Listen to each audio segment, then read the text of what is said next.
What about a moving target? Of all the feedback I got from the first video, this was the most popular question. So we're going to dive into that. We're going to look at the role of mouse movement speeds, and at the end we're also going to take a look at insurgency, which is something a few of you wanted to see. And as before, this may be pretty technical, but stick with me, I got you covered. First, we're going to do a little exercise. I want you to take your finger and physically point at your monitor or your phone, whatever you're looking at this on, and I want you to look with your eyes off to the top left corner, let's say. And then as quick as you can, I want you to point to that top left corner. Ready? What do you see? What happens first? Your eyes, right? Your eyes are very quick. Very, very quick. Now here goes another version of this. This time, I want you to stare at the tip of your finger. That's going to be what you're looking at. And I want you to drag your finger with your eyes following it, looking at it, move your finger to the top left corner of your monitor. Which is faster? Now, it's all good if we're talking about a monitor, but what if we stretch this out a bit? What if you're looking across the room? Start at your monitor, look at something off to your left, and then track your finger over that way as quick as you can. And then do it together. Look at the tip of your finger, then track the whole thing over to the left, right? What if we get even bigger? Check this out, right? So you can imagine that as things scale outward, this becomes a little bit more of an interesting interplay, right? And that gives you a little bit of an idea of kind of what it's like to handle a weapon, right? In the sense that the way your eyes and your point of aim for your weapon are kind of disconnected to a certain extent, right? Now, what about a moving target? Let's say we got these two idiots moving off to the right. And this is a little bit of a recap from the last video. I'm going to show a non-ADS. You see as the player is tracking, the weapon is drifting a little bit off to the left. It's a little bit of a lag, right? And the tracking is a little bit off here, but just bear with me. Imagine that everything is following that middle cursor, right? This would be the actual point of aim is off, kind of at the end. The player's line of sight is what's leading the pack in the middle, and we have the intended point of aim is out front. And like you can picture the rabbit as quit moving, right? When he stops, everything kind of catches up, and you'll see that actual point of aim sweeps off to the right a bit. So tendency to maybe overshoot the target, let's say, when you're non-ADS. You tend to swing it too wide, right? That's a possibility. Now, when things are ADS, here's where it gets interesting. We can condense that down even further. Watch how this works. And again, the tracking is a little odd, but what I want you to notice here is here we have things are a little bit in different order. We've got the player line of sight is what's at the tail end. We have the actual point of aim in the middle and the intended point of aim out front. So what this means is the weapon is always a little bit ahead of the center of the screen, right? So look how this plays out. See how just because he's ADS'd and because of the way these are kind of tracking with each other, and what kind of takes precedence, you'll see by reducing the lag, let's say, between the intended point of aim and the actual point of aim, we can get it really, really tight to where the player is more able to physically lead that target out in front. Yep, and he stops right underneath the nose, which for any of you guys with military training, you might know where that comes in with with Russian sniper practices, but very interesting. Here we go. Let's keep going here. So some additional thoughts. This idea of the weapon tracks out front, right? So every mouse movement is what translates directly to the weapon, and then the view catches up, right? What this leads to with a lot of games who do this is it's a little bit too responsive, right? So you have whether the player has a super light pistol, he's got a big old rifle, he's got a huge machine gun, whatever. No matter what, because the interplay of mechanics relies on the weapon being out front, what most games do is they track it one for one. So a huge bulky weapon feels just as snappy and tight from a mouse movement perspective as something lighter, right? And that's not really correct. And that is why, if we back up a sec, that's why this idea of from that first video that I talked about. That's why I think it'd be interesting to separate the actual point of aim from the intended point of aim. Give it a little bit of a delay, right? A little bit of a lag time. Now, and I can't really show it here on the screen just because my editing skills aren't quite yet, the tools or whatever aren't quite there. But I want you to imagine maybe a rubber band or a spring, right? This interplay of the faster a player moves his mouse to the side, picture it separates it even more. And then as it's kind of catching up, things kind of start kind of gradually catching up and like on an accelerated scale. Maybe they start out a little bit wide and then slowly but surely, then they start catching up. They kind of all fold into each other. Again, kind of like a rubber band or a spring. The idea here is that slower mouse movements are rewarded and faster mouse movements are punished, right? Now, this distinction between the ordering of the cursors, right? How tight you make these from the intended to the actual, how tight that gets may help with overall responsiveness. But what about turn rates? Okay, so the distance of travel on a mouse pad compared to the full body movements required in real life, it's very, very compressed, right? On a mouse, we're talking about moving this thing literally, centimeters, right? Compared to, like we showed with our finger exercise earlier, moving this whole thing off to the left, right? Obviously, this would be faster with the mouse. We're looking at different muscle groups. We got maybe some fast twitch muscles here in our fingers and our hands versus, if you again think about someone with their whole trunk and their torso or everything, you got all these different muscle groups. Big gross motor and then fine motor working together, right? So there's a common problem that runs into with computer games is I'm calling it the speed of thought, turn on a dime performance, right? Just as fast as a person can flick his mouse around, oh man, his character is right there. And boy, doesn't that feel great, right? But in real life, a person is not able to move at such a superhuman level of speed and precision, right? Precision is key here. Sure, a person may be able to just, fling themselves really quick to face a certain way, but they will not have the, let's call it the consistency and the accuracy in their movements to make it a reliable and repeatable thing, right? So in real life, when you take people who are familiar with computer games, that's all they've had, you take them out to a simulations course, maybe which is more hardcore, but if you, maybe for some more low-key, like a paintball even, you can go that way. You can see that, man, you put them in a real-life situation and things really start catching up pretty quick. They realize that they can't just, flick, flick, flick, flick, flick everywhere they want as quick as they can on a computer game. There are more things to take into account, right? So that's the question I have here. Should EFT seek to rein in the speed of thought, turn on a dime performance? I think so. Now this gets tricky, right? We'll look into this, but here are some concepts BSG may consider. This is kind of a little diagram I'm trying to show where if you picture, here's our dude, right? Just picture, obviously there should be a performance difference between someone just slicing a pie, a really narrow pie, someone making a wider arc, someone making an even wider arc, someone making an even wider arc, right? So I want you to think of these as being within the same, let's just say, quarter of a second. If a person just moves this much, okay, in that same quarter of a second. If he moves this much, in that same quarter of a second. If he almost, if he turns way over his shoulder, right? Should that have performance implications when it comes to Tarkov? I think so.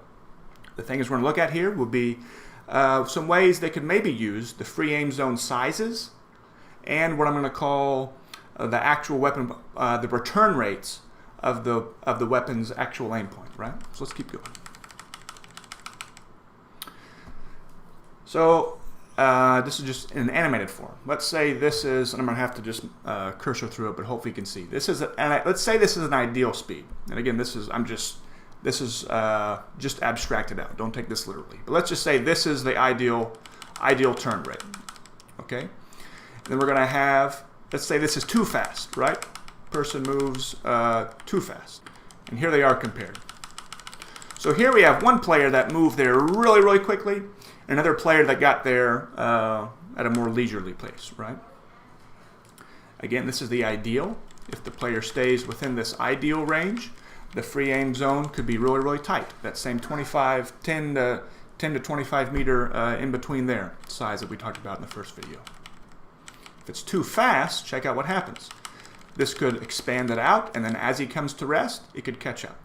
And I'll show you where this is coming from, the thoughts behind it. So here's the ideal on the top, the too fast on the bottom. What I'm doing here is if EFT wants to say, hey, we have a pace that we'd like players to try to stay within, right, to encourage players. The idea is if the player moves too fast, he shouldn't be able to get there and then have an immediate advantage. Where he should see things come back to normal at about the same time. So watch what happens. So as the ideal cursor approaches, when they sync up, and again the tracking's weird, just bear with me here. When they sync up, when the ideal rate would get there is when the too fast rate, when this one comes to rest, is when this one should ultimately shrink down too. Here's another representation of it. See if this makes any sense. I'm showing kind of a current, again, it's just an abstraction of Tarkov. You'll see if the player is moving quickly, and we do see this in Tarkov, there is a slight lag in the weapon, right? Oops, let me introduce this first. We've got this view cone here is the view, and the straight line is the weapon. You'll see I'm kind of just doing it, barely nudging it a little bit off to the left, the weapon as he turns. And we see that a little bit in Tarkov, especially if the player gets overweight. This effect becomes more pronounced, right? So it is there to a certain extent in Tarkov. If he goes faster, that's what I'm showing here. Currently in Tarkov, if he moves faster, the weapon has a little bit of a delay, has to catch up. So here's more the same thing from bird's eye view, a non-ADS. And again, this is just to show the mechanics at work, right? So you'll see the view leads the way, and then then the weapon's catching up, right? And we have on the bottom, I'm showing the relative sizes over here. I'm showing the relative sizes of the free aim zones, right? There's the ideal, and the one that's superimposed on top is what could be going on, right, in the background. It gets bigger, and as it gets there, it gets tightened up, right? And as they ADS, this is the same idea here. With an ADS, they not only do they track a lot closer, but because they track a lot closer, right, those circles stay a lot. He stays almost within that perfect 25 meters, 10 to 25 meter circle free aim size, right? That's what I'm trying to show at least. The tracking gets weird, but bear with me. So again, the idea here is it directly encourages a certain pace to the player's mouse movements by punishing those who want to be too quick on the draw. In real life, top-tier weapon handling is a culmination of many small economy of motion decisions that, when worked over time, yield consistent and accurate results. Right? You may have heard this before. The idea of slow is smooth and smooth is fast. This is very true, especially with something as kind of complex as firearm manipulation. Here's an example, and for those of you who are kind of more old school, you might recognize it right away. I'll just let this play, and then I'll come back here in a second. In position.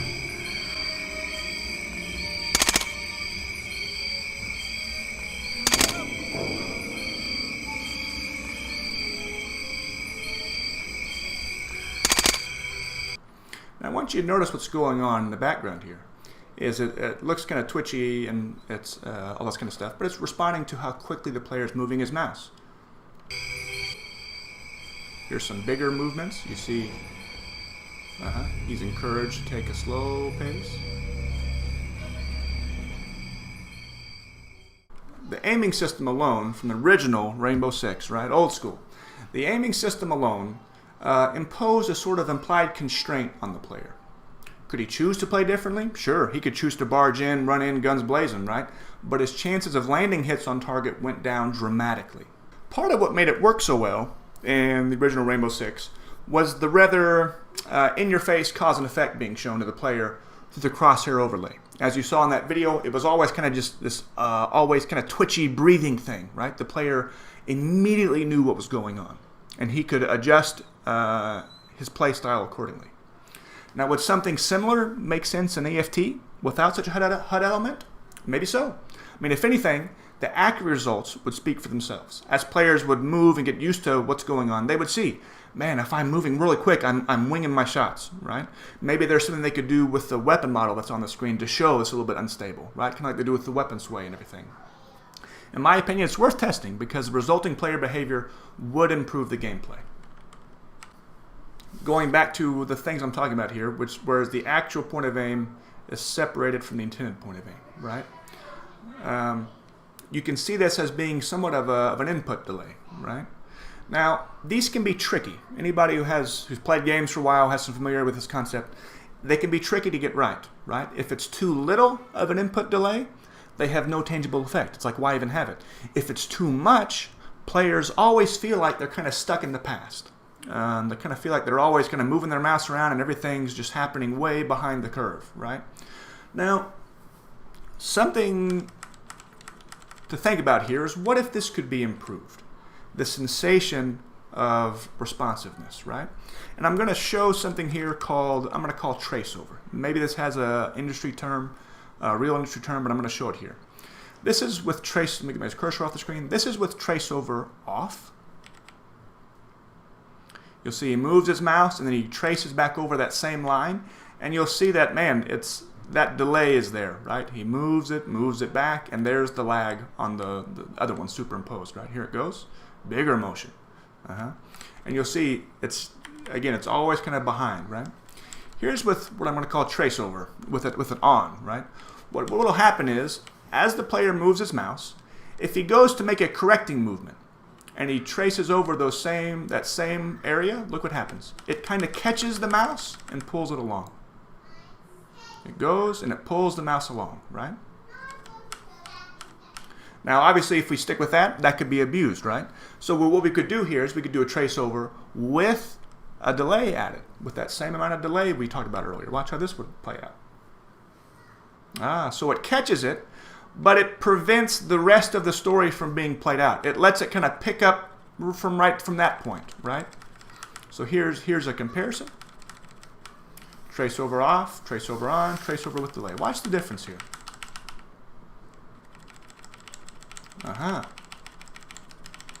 And see what I mean? There's all this extra movement that gets to be kind of snipped off, right? Let's see it again.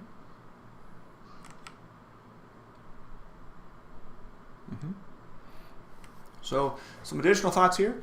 This could also help further differentiate bipods, resting surfaces, or mounted weapons, if and when those come to Tarkov, right?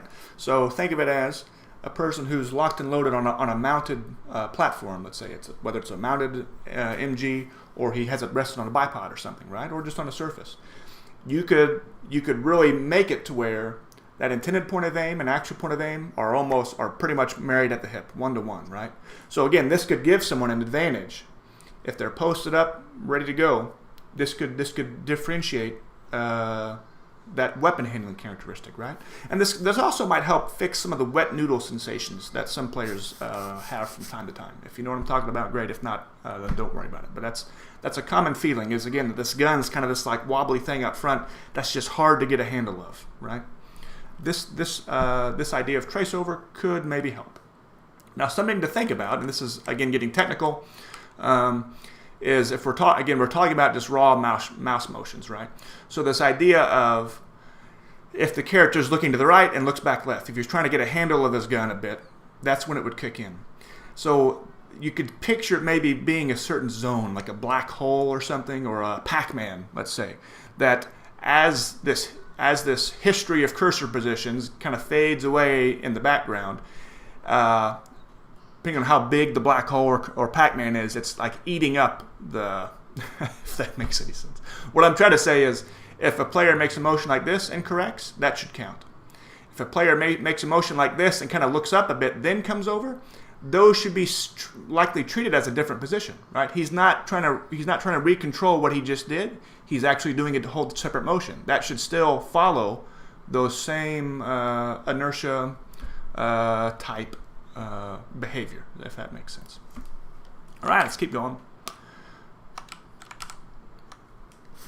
Okay, now here is going to be our look at Insurgency.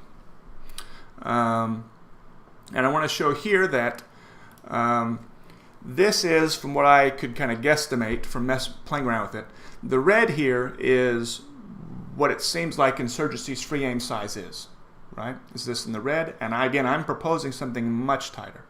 And I want you to understand that even among the realm of free aim games, Insurgency tends to be one of the smaller ones, in my experience. And I'm saying this could go even tighter still, right?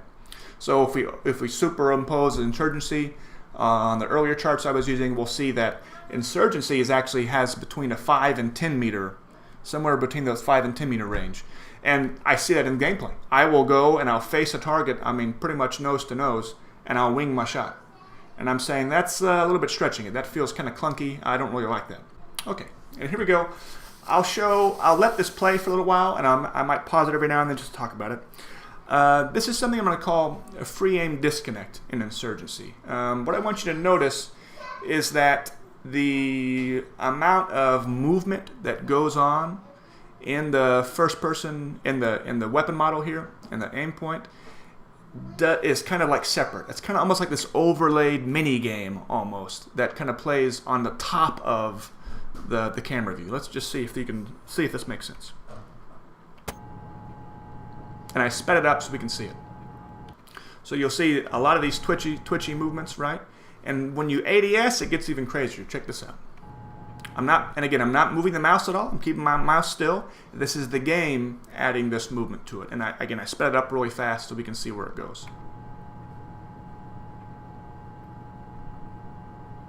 Look how high it goes. That's a lot, huh? What Insurgency kind of does, again, to keep the player, give the player a sense of he needs to actively be engaged with his aim point, right? They create these subtle motions, right? The player has to always a little bit adjust and correct for these fine motions. It's an interesting idea, and I want to show maybe how this could be improved even further. This will show how free aim in Insurgency switches to a center screen when the player ADSs. So a hip fire, he gets the normal. Once he pulls up his sights, it goes center screen. Check this out.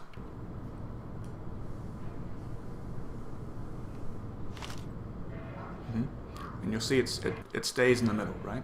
Now it does have these nudges, obviously, right? So if the player were to shoot here, it would be off to the right a bit. It's just more of how the weapon tracks. You'll see that here, the ADS is what takes front and center. Versus prior to that, again, the center screen is what ruled the day. Let's play that again.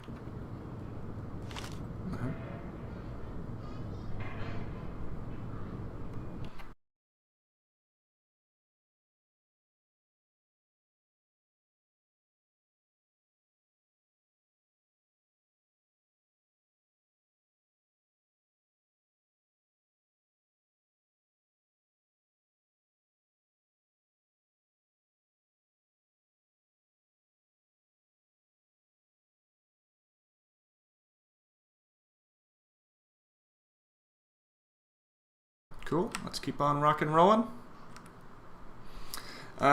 This is another look at what I'm calling the free aim disconnect, right? And this is what I'm going to say as kind of a critique of this system. Is that again this kind of mini game that plays out with the first-person weapon model aim point. I want to show how really highlight here how it's completely separate from anything the player is actually doing. Again, it's almost like it's an overlaid mini game, right? Doesn't really have any grounding with the movements the player's making. Let's take a look. He leans, he leans, he leans. You'll see nothing really changes. This little floating up and down, left, right of the free aim point, of the weapon aim point, is independent of all this. Doesn't matter how much he's sidestepping, coming back. The weapon's completely non-responsive to this. It's its own little thing.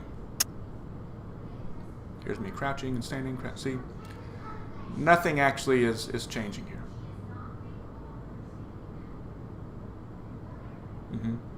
Now, an improvement I think to this, which is what I talked about in that first video, is that in my mind this needs to be more responsive to the player. If Tarkov looks at something like this, to me these shifts in aim should be more. This could have the sway zone, right? EFT has the sway zone, right? But in my mind it would make more sense the player would feel more grounded in his avatar and his character if the movement of the free aim point was more as a result of stance adjustments, footwork, or leaning, things like this, right? So thanks for watching. Join the discussion on the forums. If you like this, have any suggestions for improvements, maybe some things you'd like to see, drop me a line and let me know, right? The discussion is going on at Beta Testing Forum, general discussion, questions, suggestions. Look for part 5, free aim, boom, there it is. Let's keep it going.